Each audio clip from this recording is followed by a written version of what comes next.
Greetings. This is the third part of the session today, Sunday, February 11, 2012. As part of the tutorial, I would like to discuss extensively about a circuit which is called bridge.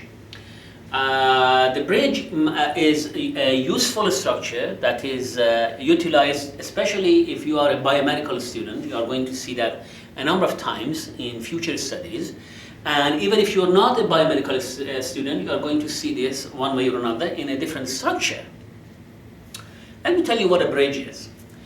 I'm not sure if you remember the old stores when you would go to a shop and you intend to buy meat. Well, you pick up your meat, you give it to the shopkeeper, and the shopkeeper would put it on a scale, an old scale. Imagine there is an old scale in front of you. So there is an old scale here, and there is an old scale here, and there is basically something like that. Now the shopkeeper is going to put your meat on this as an envelope, and then the shopkeeper is going to put basically weights, standard weights, to know how much that is. But generally speaking, the first time that the shopkeeper puts the meat on the scale is going to be heavy. So the scale is going to go like this. Suppose this is my scale, right? And the scale is going to go like this. The entire idea, in order to see what the weight of the meat is that to put enough standard weight on this side, small and big ones, so that this comes back and it goes back like this, and you would know through a middle point in here whether you have a balanced scale or not. If you have a balanced scale, and how would you know that? You would know that if this compared to the ground is the same as this compared to the ground. If the height of the two hands are the same to the ground, then you can say that the scale is in balance.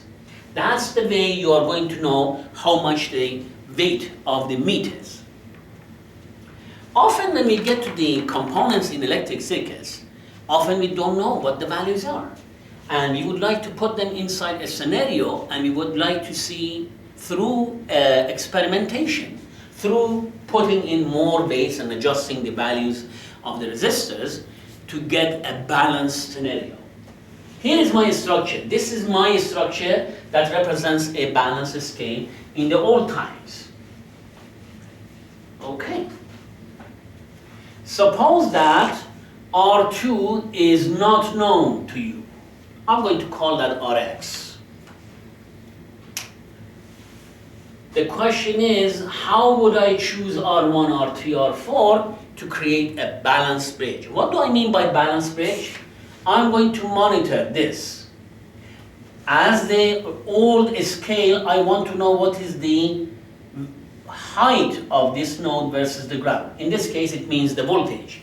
What's the voltage of this in respect to the ground? That's going to be my ground. And what's the voltage of this in respect to the ground? I want these two voltages to be the same. I want to be able to adjust these resistors so that this voltage is the same as this voltage. So I'm going to call this VA, that's node A, this voltage in comparison to the ground. I'm going to call this VB, that's node B, in respect to the reference node that is chosen already.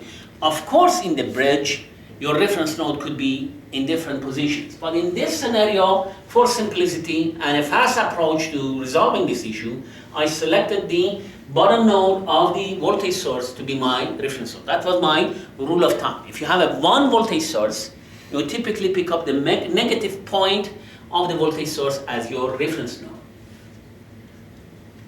If this is 0, but keep in mind, VA is the voltage of a node. VB is the voltage of a node. I need to apply different techniques, whatever technique I like to find the voltage of these nodes. I want this VA and this VB to be the same. One easy technique, and I would recommend that all the time, is actually to apply nodal equation. If this is 0, E is equal to the plus side minus the minus side. the minus side is 0. Therefore, I'm going to conclude that this voltage is E. The voltage of this node is E. Now I'm ready. E is known though. E is known. I'm ready to write the nodal equation for VA. So VA minus E divided by R1 plus VA minus 0 divided by Rx, which is R2, as equal to 0. Let's take a look at this side. VB minus E divided by R3, VB minus 0 divided by R4 as equal to 0. The good thing about this structure is that you can see that this equation is one equation, one unknown, and this one is going to be one equation, one unknown. How come is that? I'm going to explain the nature of these equations in a moment. But let's go and solve this system and then come back and study this system more in depth.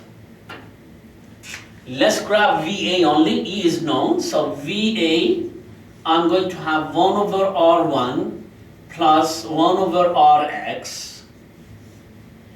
E is negative, goes to the other end, is positive, so this one is going to be equal to E divided by R1. Okay? Let's go and solve this one. VB, I'm going to factorize R3 and R4. 1 over R3 plus 1 over R4. The E goes to the other end, is going to be E divided by R3 as positive.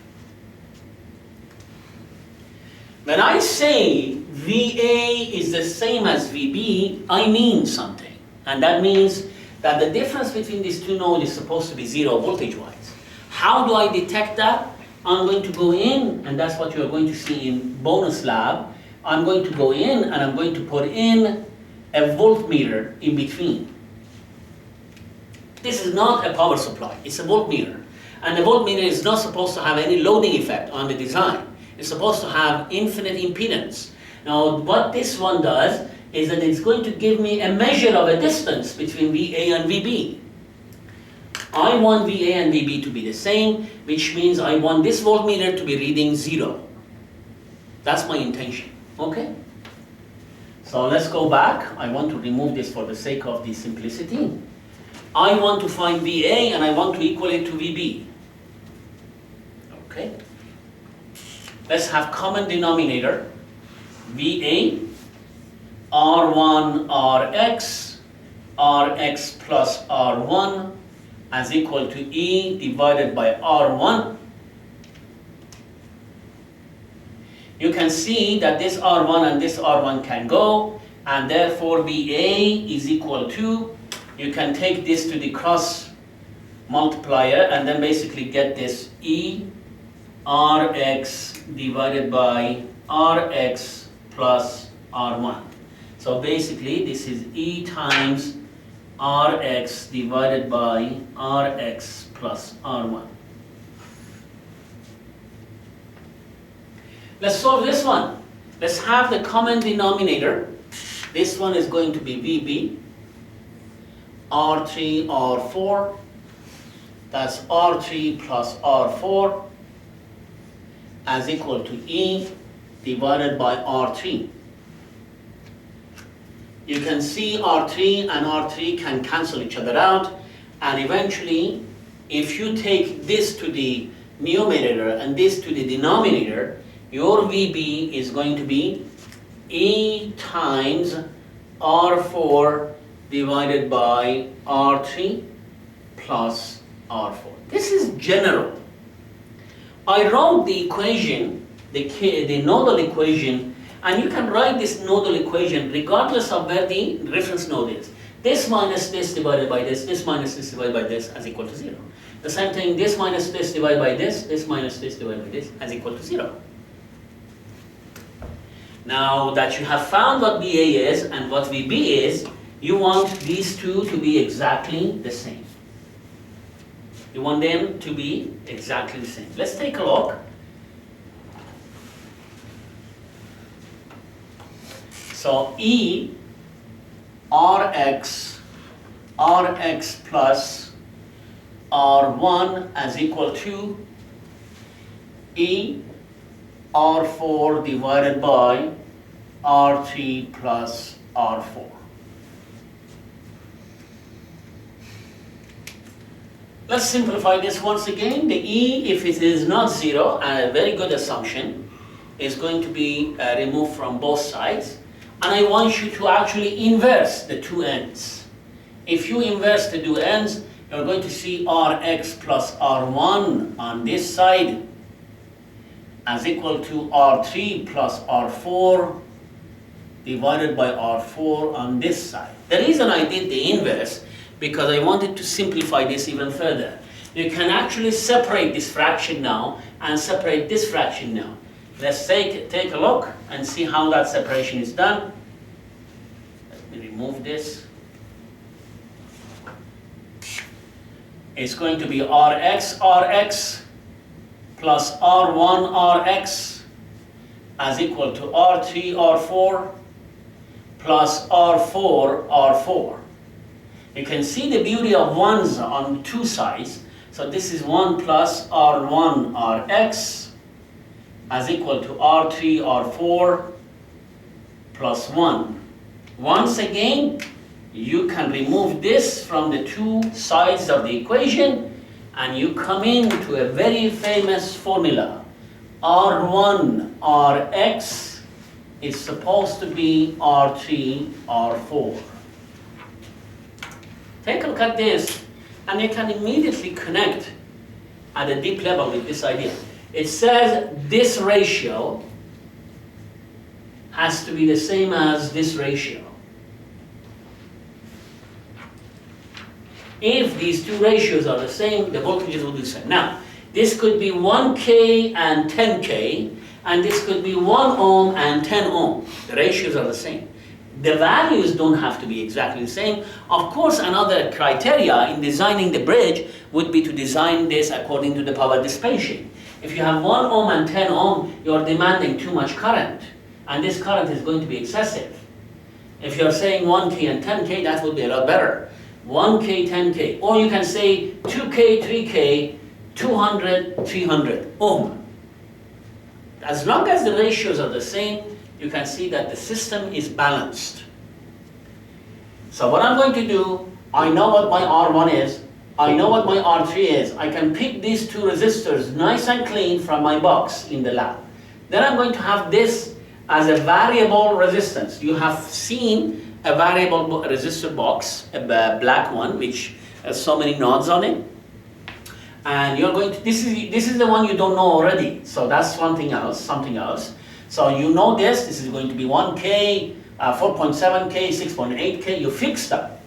You change this while this is under the observation until this voltage is 0. As soon as you get to the proper level where the voltmeter reads 0, you can actually use this ratio to find how much Rx is. That's the way a scale works, that's the way a bridge works. But the bridge idea takes many twists and turns according to the topology that we have. Take a look at this and tell me first, before I go and make it a lot more complex, tell me what do you see? This is a relatively simple bridge. If you take a look at this, you can see, let me remove this for now.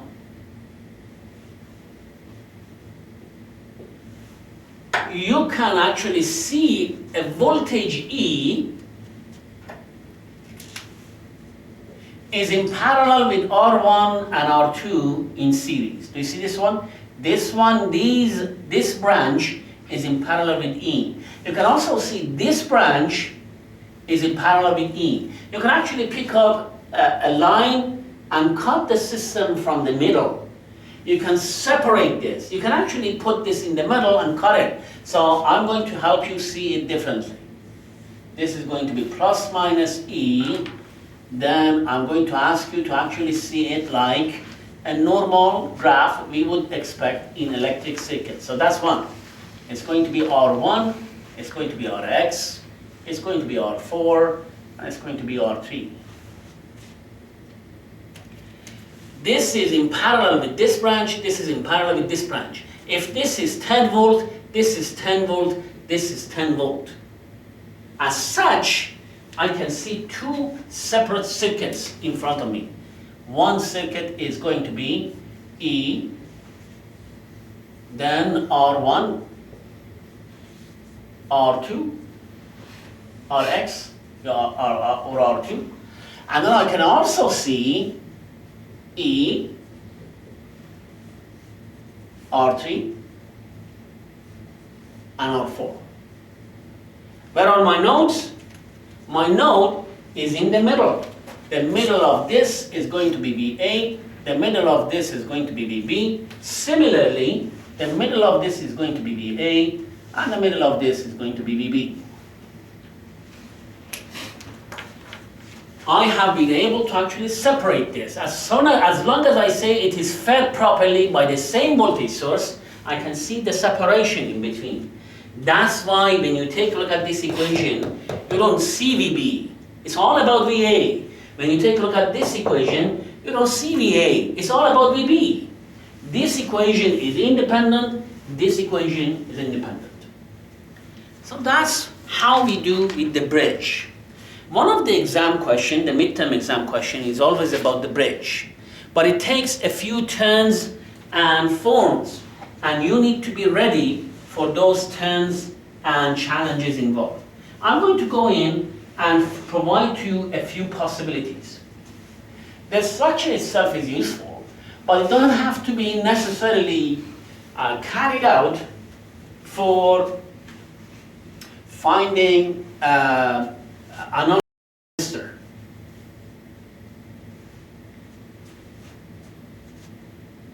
Okay.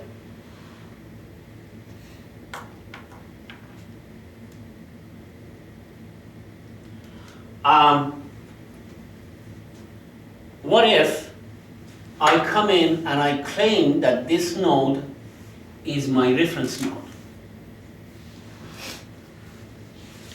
Or in some textbooks, what if this is my ground? That's one supernode you can see in front of you, and that supernode is going to be this big one. While you can still have the chance to separate this in a specific manner, you may not be safe in doing so.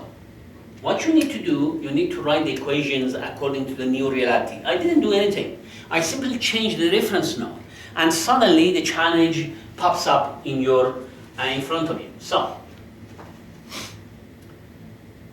if this is my reference node, that's going to be my VB. Let me call this time differently. I'm going to call this Vx. And I'm going to call this my supernode. This is my supernode.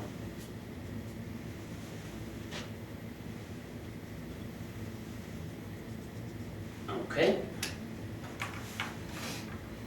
That's my new reality.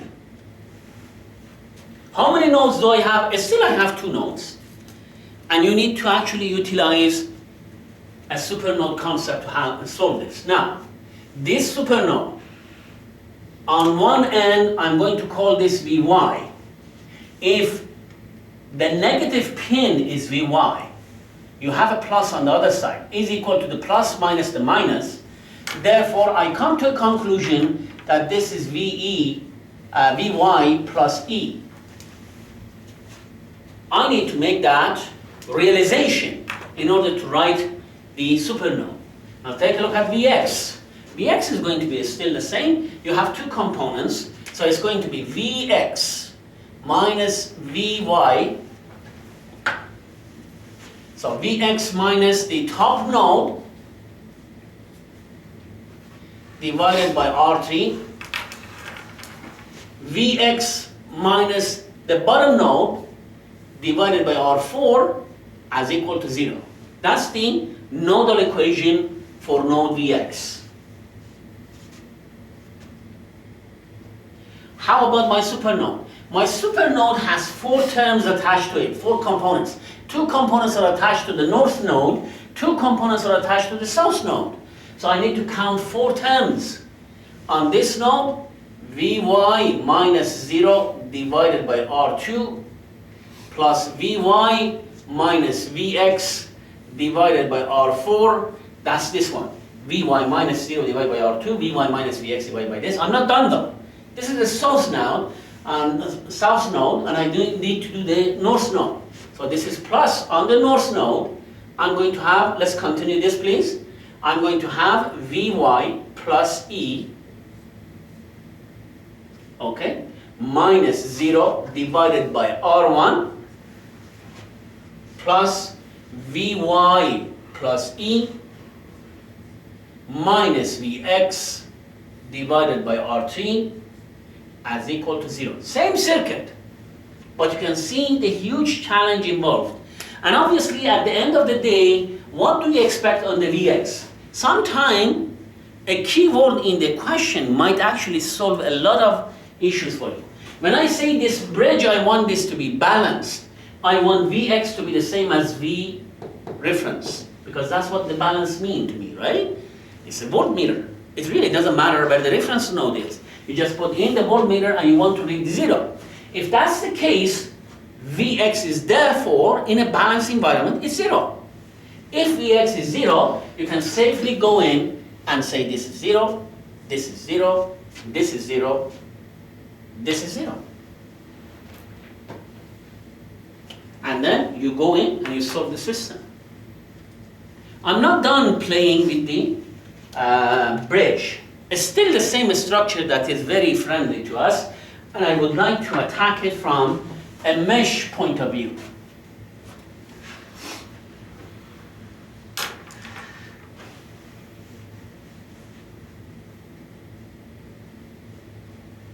Okay, so I'm assuming everyone is fine in terms of the equations. I want to remove this.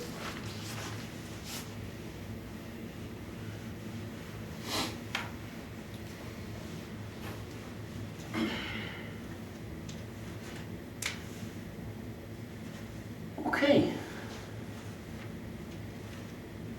What do I see in front of me? I see a structure called bridge, but I also see 2 loops. I need you to go in and actually assign your loop currents. So this one is going to be 1 loop. This one is going to be the big loop. I'm going to call this I1, and I'm going to call this I2, and I'm going to go in and write equations for loop number 1 and loop number 2. Let's begin from one end. Loop number 1. It's going to be, hits the minus polarity first, plus, when I get to R1, I1 is the biggest, I2 is smaller. So I1 is the leader and I2 is the follower.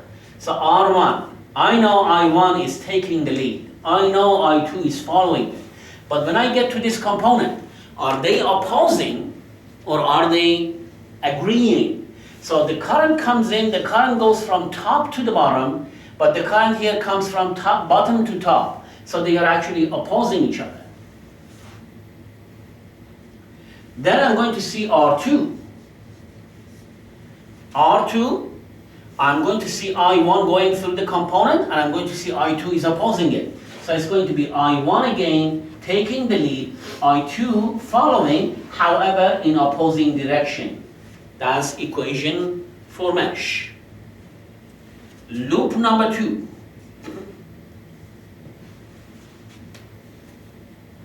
In loop number 2, I have 4 resistors, and I need to consider 4 terms. Let's begin from this end. When I do loop number 2, I'm assuming I2 is the biggest, and I1 is smaller. So basically, therefore, R4 is going to see I2, because I2 is going this way, it has a plus polarity on this, and a minus polarity on this, and therefore, it's going to give me a plus polarity for when I get to the R4 I2. And I'm going to continue my journey as I get to R2. I know I2 is the leader, and I know I1 is the follower, but I2 is going to go this way. And I1, if I trace it properly, I can see I2 is going up and I1 is coming down. It's going to be opposing each other. Then I'm going to continue with R1. R1, I2 takes the lead. I1 is following it, and obviously it's going to be opposing it in this case. I'm going to continue. I'm not done yet. I need to calculate R3. R3 only sees I2 as equal to 0. Same structure. None of the components have changed. None of the loops have changed. So the topology is the same. And I simply am asking you to solve this using mesh. Okay. Now I'm going to go and change the topology slightly and ask you to help me to find and solve the system. Okay? I'm expecting, you see, in the exam, we are going to give you values, numerical values for R1, R2, R3, R4. So basically, it's not going to be parametric. You write the equations in, you simplify the same way I told you to simplify using the calculator, and basically solve that very fast on the spot.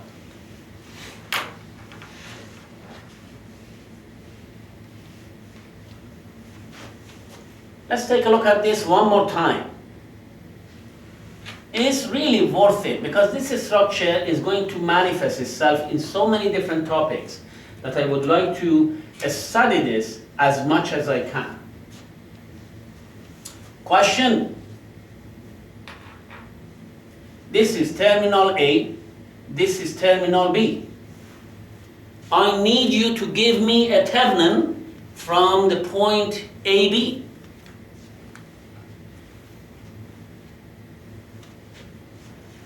Well, if you follow the Thevenin idea which discussed in the previous lecture, you know what I'm looking for. What I'm looking for is this. Tell me how much the open voltage is, and tell me how much R equivalent is. And let's solve this. So, in order to find the V Thevenin, I'm going to leave this open. This is not about a balanced bridge anymore. It's just a bridge. It's just a structure. Let's not even call it a bridge.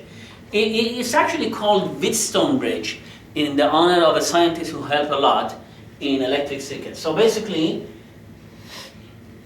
a simple structure in front of us, and I want to find the open voltage between A and B. So what am I going to do? I'm going to assume basically a reference node in my mind.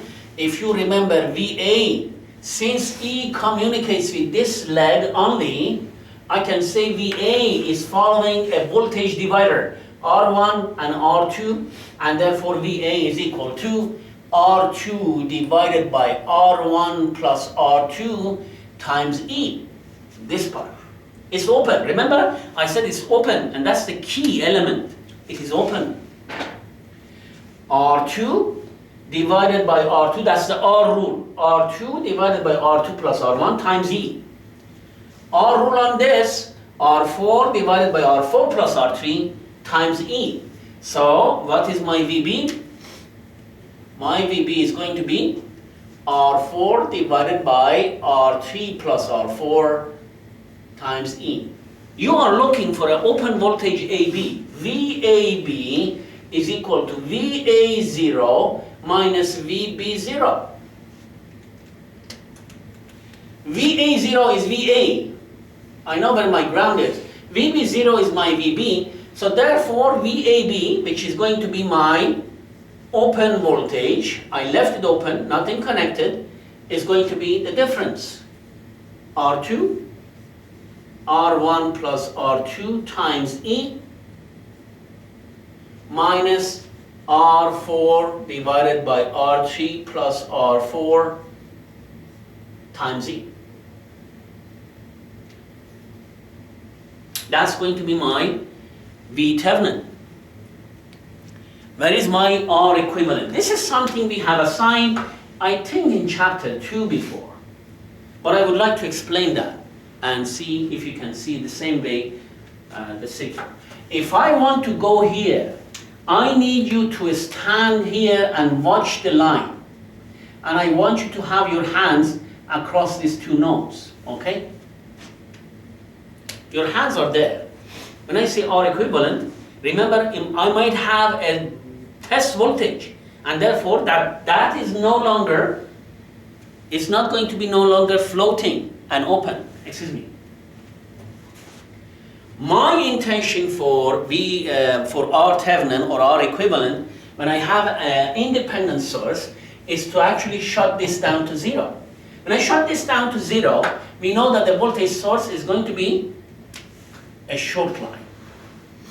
The question is, looking at that angle from AB, how much is your R equivalent?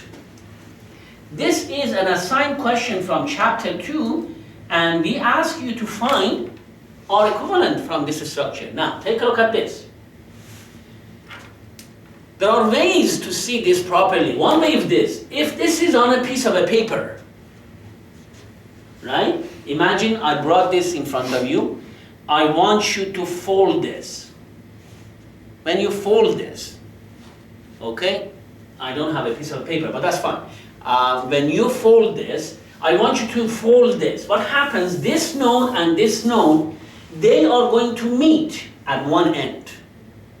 You can see these two resistors. They have already met in one end, and they are going to meet on the other end. Imagine one more time onto the folding scenario. This is folding. These two are meeting on one end, and obviously these two are going to meet on the other end. You can see R1 and R2 are in parallel.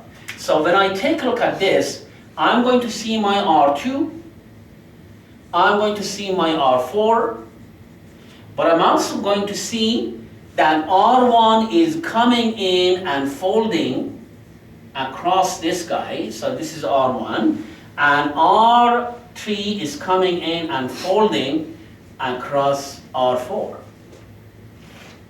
Now I'm in a very comfortable position as to what to do. Another thing you can do, and often I say this because you might be able to actually sense what I'm trying to say. It's all about imagination.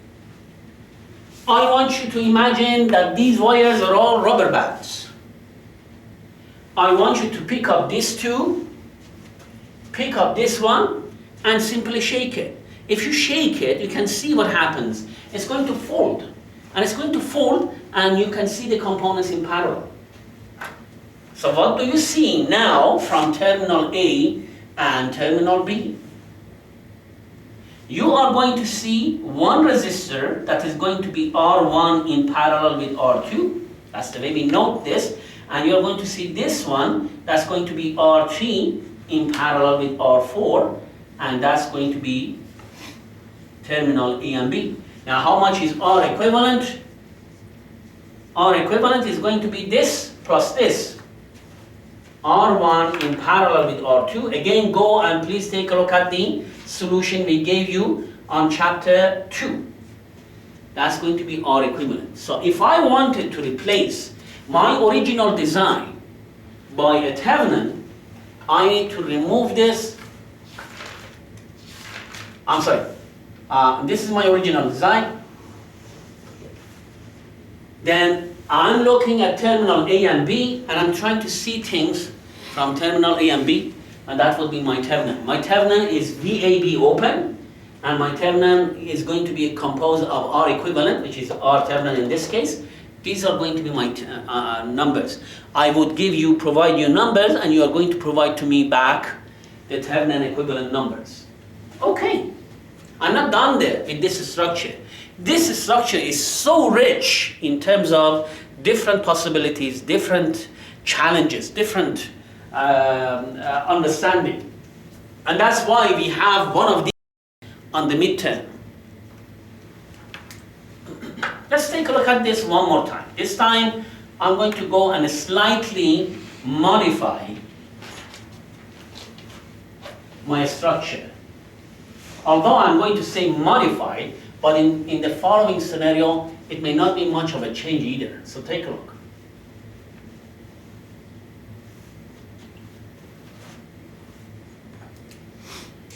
Actually, before I go to the next phase, I want you to ask this one of yourself. What if this is a current source? This is really changed. This is a real change in the design. I'm replacing the voltage source with the current source. The question is, how much is my VA? How much is my VB?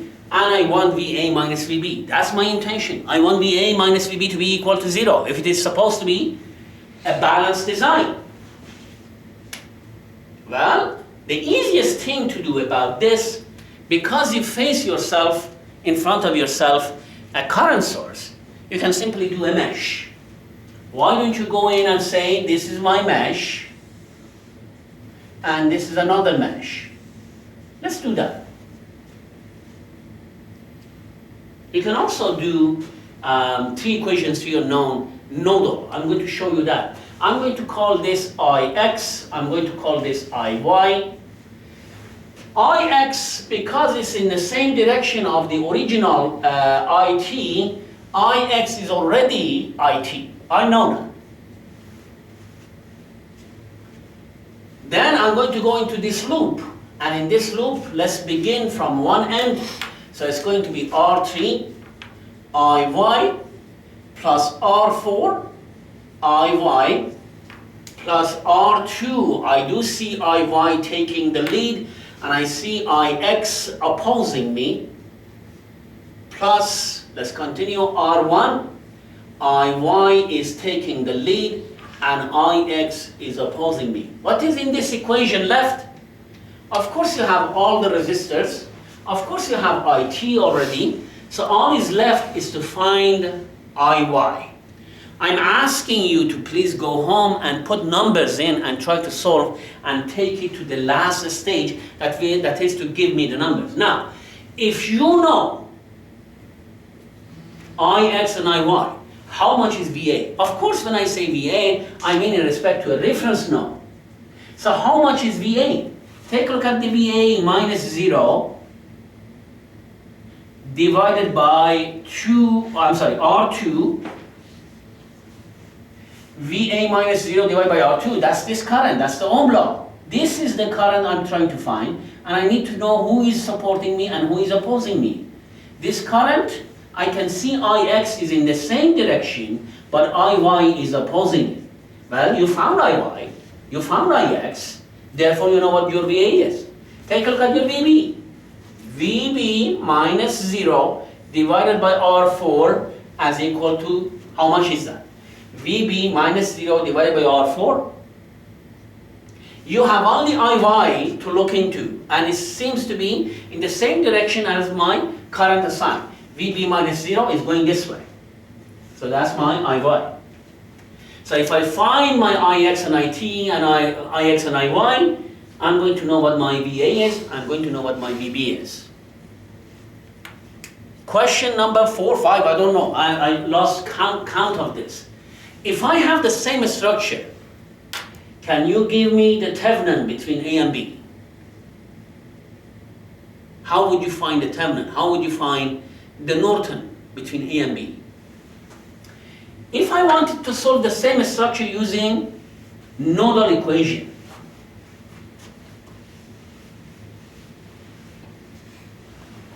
let's go and solve the structure using nodal equation. The challenge with nodal equation though is that if you want to solve this, unfortunately, you don't have just 2 equations to unknown. You have 3 equations to unknown. So if you have numbers, you don't have to be afraid of anything, because all you have to do, and that's a change, would be to use the calculator to do the job. So here's my reference node. Do I know this voltage? Of course I don't. So I'm going to call this VT. I don't know what this voltage is. This is a current source. So how many nodes do I have in order to write the nodal equation for? A, B, VT. Let's take a look at VA. VA minus 0 divided by R2 plus VA minus VT divided by R1 as equal to 0. That's this node. 2 components, 2 terms. This one, VB minus 0 divided by R4 plus VB minus VT divided by R3 as equal to 0. That's this one.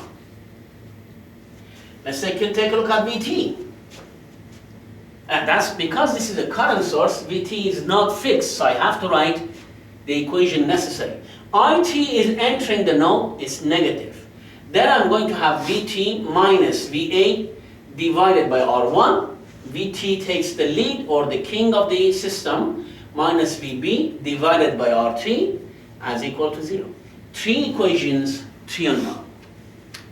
When you solve the system, you find VA, you find VB, the difference is going to be VAB. You want VAB to be equal to 0 if it is balanced. If the keyword used is balanced bridge, that's what you do. But you see, sometimes you can actually simplify this if that keyword is being used. If I say VA and VB are the same, you can actually replace VB with VA. Replace everything that you call VB with VA, and obviously that's going to give you VA, and you're done, you're fine. And you can see what happens in terms of a balanced bridge.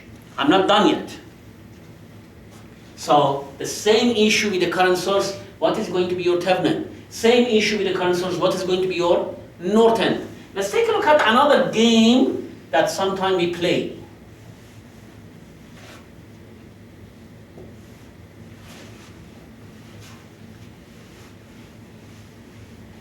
Definitely, there is a question on the bridge, and I urge everyone to simply go through this, put some numbers in, do solve them, and then make sure you are very comfortable with the entire idea. What if I have a voltage source here? This is not a voltmeter, it's a voltage source. And I'm going to have a load here. Again, if you take a look at the textbook, you are going to see quite a number of possibilities in terms of the bridge. What is my Thevenin when I take a look at it this way? That's another question you can have. And the last question I'm going to say, and of course you can actually go home and make more and more of this type of a question, is this. What if this one is a current source? One more time, I'm asking you to find Thevenin from the load perspective, Norton from the load perspective. And tell me what it is. Tell me what is this voltage minus this voltage. The structure is friendly. Can we handle this? Can we write the equations, the loop, nodal, super node, super mesh? This is a super mesh because if you are going to go and have 2 loops here, you're touching this current source twice. And therefore you have to be able to do a super mesh. So I'm urging everyone to be looking after this question in the midterm exam. I will be solving other questions later, and I'll try to post them accordingly if possible, if not inside the classroom. So hopefully everybody has enjoyed so far. The material for the midterm have been covered, and one of the things I will be trying to do is actually to solve a sample midterm question either on Wednesday or on Friday. So we'll see how it goes. If I have the chance, I'll record and post it for you. Thank you very much.